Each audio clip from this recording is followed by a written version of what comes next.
at least in New York and in a number of other states, all employees have a right to meal periods. In New York, for example, this includes exempt employees. So that again creates another sort of record keeping question. May already create it for most of the exempt employees within your work space who actually physically report.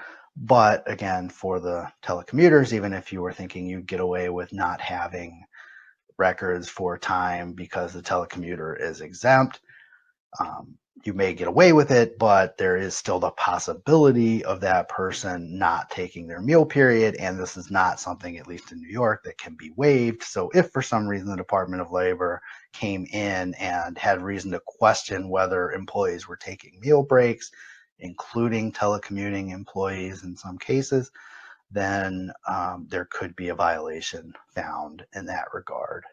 Again, there's no carve out or exception generally for telecommuters, but again, it's based on how long is the shift as to whether and when and how often these breaks are required.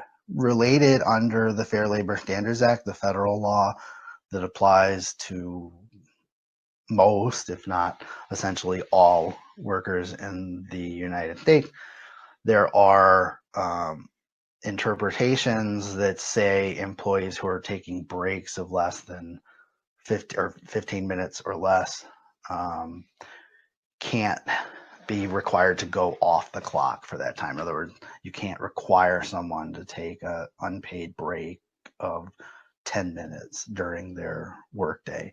So that's something else that could possibly be a logistical record keeping issue, and at least a question that's hard to monitor one way or the other remotely, as it is in itself already enough of a problem to monitor within the workplace.